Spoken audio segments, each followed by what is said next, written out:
इस कहानी की शुरुआत में हमें मिथिकल क्रिएचर से भरी एक दुनिया को दिखाया जाता है, जहां बहुत सालों पहले लोग मैजिक की मदद से अपने सभी काम किया करते थे। लेकिन मैजिक को सीखना कोई आसान काम नहीं था। इसमें लोग काफी समय में मास्टर बनते थे।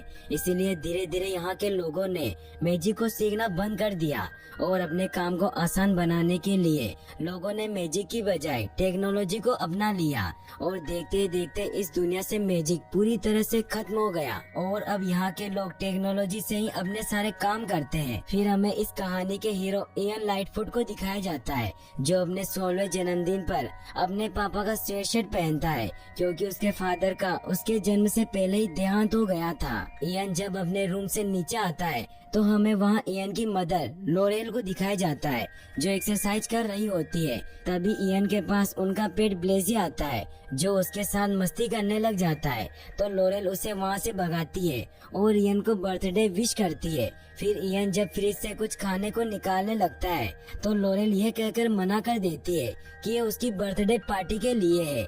इयन हैरान हो जाता है क्योंकि उसका कोई दोस्त नहीं होता। तो लोरेल बताती है कि उसने उसके साइंस क्लास के दोस्तों को इनवाइट किया है। इतने में वहाँ इयन का भाई बार्ले आता है और इयन को हक कर लेता है। फिर वो अपनी माँ के साथ बहुत मस्ती करने लग जाता है। दोनों भाइयों में बहुत डिफरेंस होता है। इयन बहुत शांत स्वभाव का होता है, जबकि बार्ले ओवर कॉन्फिडेंट और शरारती होता है और वो अपनी शरारतें कर ही रहा होता है कि इतने में वहाँ इंस्पेक्टर ब्रोंको आता है, जिसका शरीर आधा इंसान का और आधा घोड़े का होता है। ब्रोंको लोरेल का नया बॉयफ्रेंड होता है। वो जब घर के अंदर आता है तो उसके चलने की वजह से सामान इधर उधर गिरने लग जाते हैं और इयन, जो कि अपने लिए टोस्ट बना रहा होता है, इस हड़बड़ी में वो भी गिर जाता है। और यही नहीं, बार्ले के साथ इयन के स्वेट शर्ट का एक धागा अटक जाता है, जिसकी वजह से इयन के फादर की स्वेट शर्ट फट जाती है, जिसकी वजह से वो बहुत सैड हो जाता है। आज उसकी बर्थडे होती है और सभी काम खराब हो रहे होते हैं। वो ब्रेकफास्ट करने एक बर्गर शॉप में जाता है, जहाँ एक गेस्टन नाम का आदमी उसकी स्वेट शर्ट देखकर उससे पूछता है कि क्या वो टाउन के कॉलेज में पढ़ता है। तो इयन मना करते हुए कहता है कि ये तो मेरे डेट की स्वेट शर्ट है। तो वो पहचान जाता है कि वो विल्डन लाइटफुट का बेटा है और कहता है कि मैं उसका क्लासमेट था। इयन उनसे अपने डेट के बारे में पूछता है तो वो बताता है कि उसके फादर बहुत ही अच्छे इंसान थे, वो बहुत ही कॉन्फिडेंट थे। इयन अपने डेट के बारे में अच्छी बातें सुनकर बहुत ही अच्छा फील करता है और वो अपनी बकेट लिस्ट बनाता है, जिसमें वो सारी बातें लिखता है जो करना चाहता है। इयन स्कूल जाकर काफी वियर्ड एक्ट करता है, क्योंकि उसमें कोई कॉन्फिडेंस नहीं होता। वो स्कूल के बाद अपनी बकेट लिस्ट के मुताबिक ड्राइविंग क्लास के लिए जाता है। अब आखिरी और सबसे मुश्किल काम रह जाता है, जो कि सबको इनवाइट करना होता है। इयन परेशान होता है कि कौन से वर्ड यूज करें और कौन से नहीं, इसलिए वो वर्ड को याद रखने के लिए हाथ पर लिख लेता है और फाइनली घबराकर सबको इनवाइट कर लेता है और सब मान जाते हैं। फिर इयन सबको बस से आने का कहता है, मगर उतनी ही देर में वहाँ उसका भाई कार में लाउड म्यूजिक चलाए बहुत ही कूल एंट्री मारता है। इन सब में इयन गलती से अपना हाथ मुंह पर लगा लेता है, जिससे इंक उसके फेस पर लग जाती है। इयन उसे जितना साफ करता है वो उतनी ज्यादा फैल जाती है। वो हड़बड़ा के कहता है कि मुझे तो अभी याद आया कि पार्टी कैंसिल हो गई है, और फिर वो अपने भाई के साथ बैठकर वापस घर चला जाता है। अब इयन बहुत सैड हो जाता है और वो अपनी बकेट लिस्ट में से सब चीजें काटता है।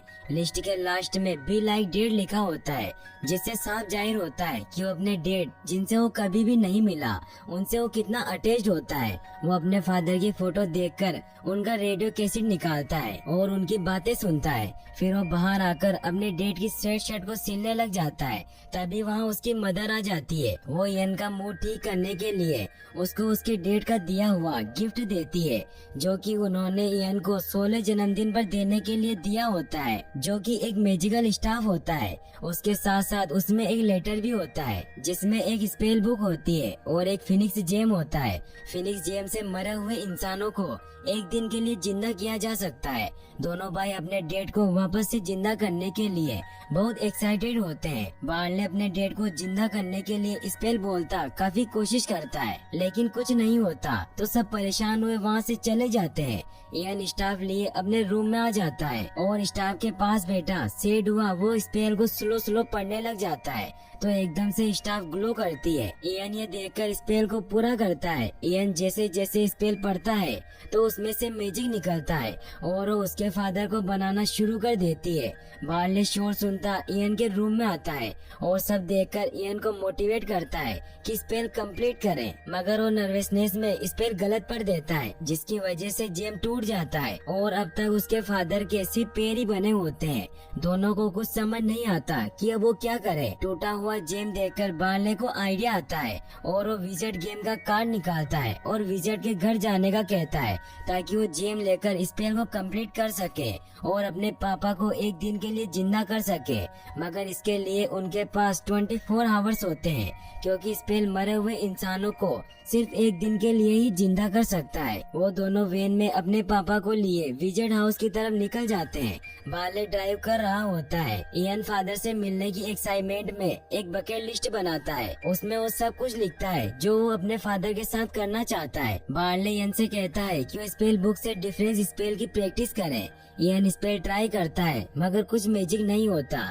फिर इयन अपने फादर के ऊपर वाले हिस्से में एक डोर फिट कर देता है। वहीं दूसरी तरफ हमें इयन की मॉम को दिखाया जाता है जो इयन के रूम में जाती है तो दरवाजे पर लगा नोट देखकर हैरान हो जाती है, जिसे पढ़कर उन्हें समझ आता है कि दोनों भाई कहीं गए हैं। फिर जब वो इयन के रूम में जाती है तो ये देखकर परेशान हो जाती है कि हर चीज बिखरी हुई है। लोरेल को वहाँ पड़े कार्ड्स देखकर पता चल जाता है कि वो कहाँ गए हैं और वो गाड़ी लिए वहाँ के लिए निकल पड़ती है। वहीं दूसरी तरफ वो विजट के घर पर पहुँच जाते हैं और जब दोनों भाई अपने हाफ डेट को लिए अंदर जाते हैं तो वो अंदर का नजारा देखकर हैरान हो जाते हैं, क्योंकि वो एक रेस्टोरेंट होता है जहाँ की ओनर कोरी द ड्रैगन होती है। इयन और बार्ले अपने डेट के लिए कोरी से फिनिक्स जेम के बारे में पूछते हैं तो वो बताती है कि वो किड्स की पुरानी एडवेंचर गेम थी जो कि डायमंड की शेप की बनी होती है। मगर फिर बार्ले उससे रियल फिनिक्स जेम के मैप के बारे में पूछता है तो उन्हें वो मैप बताती है, मगर उसे ले जाने से मना कर देती है। इयन कोरी को समझाने की कोशिश करता है तो उसे गुस्सा आ जाता है और फिर वो मुंह से फायर अटैक कर देती है, जिसकी वजह से हर जगह आग लग जाती है। सब बचकर बाहर भागने लग जाते हैं। कोरी गुस्से में मैप को भी नीचे फेंक देती है। इयन उसे उठाने लगता है लेकिन वो मैप जल जाता है। फिर वो तीनों वहाँ से भागने लग जाते हैं, लेकिन इयन के हाफ फादर वहीं रह जाते हैं और उनके ऊपर एक पिलर गिरने लगता है। तो इयन स्टाफ पकड़े स्पेल बोलता है जिससे मैजिक होता है और वो अपने डेड को बचा लेता है। अब दोनों भाई अपने फादर को लिए वापस कार में आ जाते हैं। इयन सैड हो जाता है क्योंकि अपने फादर को वापस लाने का मैप भी आखिरी रास्ता था। इतने में बार्ले उसे दिखाता है कि उसने वो मैप ले लिया था जिसके अकॉर्डिंग वो जगह रेवेंस पॉइंट होती है। वो दोनों रेवेंस पॉइंट पहुंचने के लिए हाईवे से जाने का डिसाइड करते हैं। उधर इयन की माँ उन्हें ढूंढते हुए क्राइम सीन पर आ जाती है और अपने बच्चों का पूछती है। कोरी सब बताती है और कहती है कि वो बहुत बड़ी मुसीबत में है और एक कर्ज का नाम ले लेती है, जिसको सुनकर परेशान हुई लोरेल उसे साथ जाने का कहती है, लेकिन पुलिस उसे उसके साथ जाने से मना कर देती है क्योंकि उन्हें कोरी से पूछताछ करनी होती है और पुलिस को उसकी बातों से ऐसा लग रहा होता है जैसे कि वो पागल हो। यह देखकर लोरेल को एक आइडिया आता है और वो डॉक्टर होने का दिखावा करके कोरी को अपने साथ कार में लेकर अपने दोनों बेटों को ढूंढने के लिए निकल जाती है। फिर हमें दोनों भाइयों को दिखाया जाता है जिनकी कार में पेट्रोल खत्म हो जाता है। बार्ले इयन को मैजिक से बुक में स्पेल का बताता है जिससे किसी भी चीज को बड़ा किया जा सकता है। फिर बार्ले पेट्रोल कंटेनर को बड़ा करने का कहता है। इयन ट्राई कर रहा होता है मगर बार्ले अपने एक्साइटमेंट में उसे डिस्टर्ब कर देता है, जिससे टैंक तो बड़ा नहीं होता लेकिन बार्ले छोटा हो जाता है। बार्ले उसे बताता है कि हर स्पेल के बेड साइड इफेक्ट होते हैं। अब इयन बार्ले को पॉकेट में बिठाए पेट्रोल लेने के लिए जाता है। जैसे ही वो पेट्रोल पंप पहुंचते हैं तभी वहां बाइक पर बैठे काफी स्पीड आकर वहां क्योस मचा देते हैं। इयन पेट्रोल भर रहा होता है और इधर बार्ले अपनी साइज की स्पीड से बहस स्टार्ट कर देता है, जिससे गुस्सा हुए स्पीड उन्हें मारने आते हैं। इयन अपने डेड और अपने भाई को उठाए गाड़ी की तरफ भागता है और कार में पेट्रोल भरता है, लेकिन कार लॉक्ड होती है। तो बार्ले थोड़ी सी खुली विंडो से अंदर चला जाता है और लॉक खोल देता है, लेकिन अब बार्ले तो छोटा हो गया था, जिसकी वजह से इयन को ही ड्राइव करनी पड़ती है। सब स्पीड गुस्से में आए इनका पीछा कर रहे होते हैं। इयन जिसने नई नई ड्राइविंग सीखी होती है और अभी तक उसने हाईवे पर गाड़ी भी नहीं चलाई थी, इसी वजह से वो कंफ्यूज तो बहुत होता है, लेकिन उसका भाई बार्ले उसे बताता जाता है, जिससे अब इयन एक्शन स्टाइल में गाड़ी चलाता है। स्पीड तेजी से अंदर आकर उन पर अटैक कर देते हैं। इतने में स्पेल का असर खत्म हो जाता है और बार्ले फिर से नॉर्मल हो जाता है। इयन ड्राइव करते नॉर्थ वे की तरफ टर्न लेकर सभी स्पीड से पीछा छुड़वा लेता है, लेकिन फिर स्पीड तेज होने की वजह से पुलिस उन्हें रोक लेती है। इयन जिसने अभी नया नया मैजिक करना सीखा है, वो एक स्पेल से दोनों भाई ब्रोंको में चेंज हो जाते हैं। वो पुलिस ऑफिसर को अपनी बातों में झांसा दे रहे होते हैं, मगर इतने में स्पेल का असर खत्म होने लग जाता है और वो दोनों फौरन उनसे जान छुड़ाकर भाग निकलते हैं। दोनों ऑफिसर नीचे पाँव के निशान देखते हैं तो घोड़े के बजाय एल्स के होते हैं, जिनको देख उन्हें उन पर शक हो जाता है, जिससे वो ब्रोंको को कॉल करके सब बता देते हैं। फिर हमें लोरेल को दिखाया जाता है, जो कोरी से कर्ज का पूछती है, जिस पर कोरी उसे बताती है कि वो एक गार्डियन कर्स है और जो कोई भी वहाँ से फिनिक्स जेम ले लेगा उस पर एक बहुत ही शक्तिशाली ड्रैगन अटैक करेगा और इस ड्रैगन को एक स्पेशल सोर्ड से ही माना जा सकता है। दोनों सोर्ड लेने एक शॉप में जाते हैं। लोरेल की जरूरत देख शॉपकीपर उससे बहुत ज्यादा पैसे मांगती है। तभी लोरेल को ब्रोंको का कॉल आता है और वो उसे बताता है कि मेरे ऑफिसर ने उन्हें नॉर्थ की तरफ जाते हुए देखा है। वहीं कोरी को उस शॉपकीपर पर बहुत गुस्सा आ जाता है और वो उसे बेहोश कर देती है। फिर वो सोड लेकर वहाँ से निकल जाते हैं। वहीं अब ब्रोंको भी उनको ढूंढने के लिए निकल पड़ता है। इयन और बार्ले पहाड़ी इलाके से रेवेंस पॉइंट तक जा रहे होते हैं। रास्ता काफी खराब होने की वजह से उनका बम्पर टूटकर नीचे गिर जाता है। वहीं जब ब्रोंको उस रास्ते से गुजरता है तो उसे वो बम्पर दिख जाता है और उसे पता चलता है कि वो दोनों किस तरफ गए हैं। इधर बार्ले एक खाई के पास जाके अपनी कार रोकता है। अब तक सुबह हो चुकी होती है। दोनों देखते हैं कि खाई की दूसरी तरफ फोल्डेड ब्रिज है। बार्ले इयन को ब्रिज क्रॉस करने के लिए स्पेल कास्ट करने का कहता है। इयन मैजिक करता है और वहाँ एक इनविजिबल ब्रिज आ जाता है। बार्ले इयन को डरते देख उसे हौसला देने के लिए उसकी कमर पर रस्सी बांध देता है और फिर उसे खाई में पाँव रखने का कहता है। इयन डरते हुए आगे बढ़ता है तो नीचे गिर जाता है। बार्ले उसे ऊपर खींचता है और उसे समझाता है कि वो कॉन्फिडेंट रहे। अब फिर वो विश्वास करके पाँव आगे रखता है और चलता जाता है। बीच में जाकर इयन की रस्सी खुल जाती है, मगर इयन को कुछ पता नहीं चलता। एंड के करीब जाके वो पीछे देखता है तो रस्सी अटैच न होने पर वो डर जाता है और नीचे गिरने लगता है, लेकिन वो रोक्स को पकड़ लेता है और ऊपर आ जाता है। फिर वो ब्रिज खोल देता है और बार्ले गाड़ी लेकर उस तरफ आ जाता है। दोनों रेवेंस पॉइंट तक पहुंच चुके होते हैं। इतने में वहाँ ब्रोंको आ जाता है और उन्हें हेल्प करने का ऑफर करता है। ये दोनों उसका यकीन नहीं करते और उसे चकमा देकर भाग जाते हैं। ब्रोंको ये देखकर और भी ऑफिसर को बुला लेता है। वो सब उनका पीछा कर रहे होते हैं। इयन ऑफिसर को रोकने के लिए चट्टान को गिराने का स्पेल बोलने लगता है, लेकिन मैजिक काम नहीं करता और कोई ऑप्शन न होने पर बार्ले पत्थर की मदद से कार को फुल रेस दबाए चट्टान को तोड़ देता है और पुलिस से जान छुड़ा लेता है। लेकिन इन सब में बार्ले की कार तबाह हो जाती है। अब दोनों रेवेंस स्टेचू के बीच से डायरेक्शन देकर अगले रेवेंस के स्टेचू के पास जाते हैं और उसके बीच से डायरेक्शन देकर उस लास्ट वाले रेवेंस स्टेचू के पास जाते हैं, जिसकी चोंच नीचे की तरफ पॉइंट कर रही होती है। इयन उस पत्थर पर रिफ्लेक्शन में एक ब्रिक को देखता है जिस पर पानी का साइन बना होता है। ये देख दोनों नदी से गुजरते हुए केव में जाते हैं। इयन यहाँ मैजिक से लाइट करता है और चिप्स के पीस को मैजिक से बड़ा करके बोर्ड बना लेता है। इयन और बार्ले फाइनली अपनी डेस्टिनेशन पर पहुँच जाते हैं, मगर ये सब तो एक ट्रैप होता है। एक बड़ा सा जेली क्यूब उनके ऊपर अटैक कर देता है।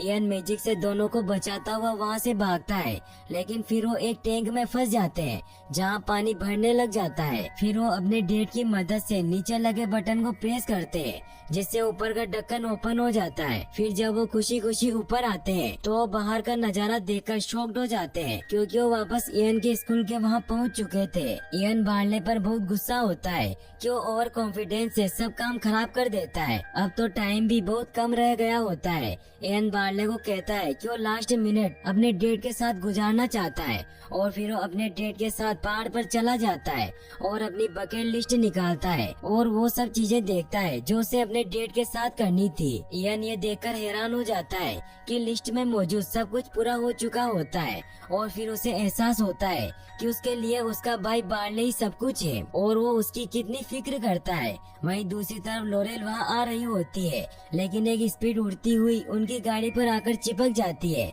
और सामने कुछ नजर नहीं आने की वजह से उनकी कार क्रैश हो जाती है। इधर बार्ले वहाँ पड़े फाउंटेन में पानी देखता है तो वो रेवेंस से लिया हुआ ब्रिक का पीस उसमें फिट कर देता है, जिससे फाउंटेन का मुंह खुलता है और अंदर से जेम निकलता है। बार्ले जैसे ही जेम को पकड़ता है तो उस फाउंटेन से मैजिक निकलने लगता है और वहाँ पड़ी चीजों से एक बहुत बड़ा जाइंट ड्रैगन बन जाता है। जाइंट ड्रैगन उन पर अटैक करने की कोशिश करने लगता है, लेकिन इतने में उनकी मदर कोरी पर बैठे उड़ते हुए वहाँ आ जाती है और वो स्वॉर्ड से ड्रैगन पर वार करने लगती है। वो उस ड्रैगन के पंख काट देती है, जिससे वो नीचे गिर जाता है और उसे ऐसा लगता है कि वो मर गया है। इधर जेम लिए दोनों अपने डेट को दोबारा से पूरा वापस ला रहे होते हैं। इतने में ड्रैगन वापस जिंदा हो जाता है और अब स्वॉर्ड भी ब्रिक में गिर जाती है। लोरेल स्वॉर्ड पकड़ने की कोशिश करती है और वहाँ इयन अपनी स्टाफ लिए मैजिक पर मैजिक करता ड्रैगन को मारता है और बहुत कॉन्फिडेंट तरीके से फाइट कर रहा होता है। लोरेल स्वॉर्ड निकालकर इयन की तरफ फेंकती है तो इयन मैजिक से उस ड्रैगन को मार देता है। ड्रैगन वहीं मर जाता है और इयन उसकी ब्रिक्स में फंस जाता है। उधर उनके फादर पूरे बन चुके होते हैं, लेकिन साथ ही उनके वापस जाने का टाइम भी हो चुका होता है। इयन ब्रिक्स के अंदर से उन्हें बस दूर से देखता है और इतनी कोशिश के बाद भी वो उनसे नहीं मिल पाता। लेकिन अब इयन को ये दुख नहीं होता क्योंकि उसे तो बार्ले की शक्ल में उसके फादर मिल चुके होते हैं। फिर हमें कुछ समय बाद का सीन दिखाया जाता है जहाँ ये वर्ल्ड फिर से पुरानी मैजिकल वर्ल्ड बन जाती है। लोरेल अपने बॉयफ्रेंड ब्रोंको के साथ खुश होती है। इयन अब स्कूल में सबको मैजिक सिखा रहा होता है और अब वो सबके साथ खुश रहने लग जाता है। फिर इयन अपने भाई को एक नई कार गिफ्ट करता है, जिसे देखकर बार्ले बहुत खुश हो जाता है। फिर वो दोनों मैजिक से राइड पर निकलते हैं और यहीं पर मूवी एंड हो जाती है। और गाइस, अगर आप ऐसी और वीडियोस देखना चाहते हैं तो डिस्क्रिप्शन में दी गई लिंक्स पर क्लिक करके वॉच कर सकते हैं। और वीडियो को लाइक और चैनल को सब्सक्राइब करने के लिए आपका तहे दिल से शुक्रिया। Thanks for watching.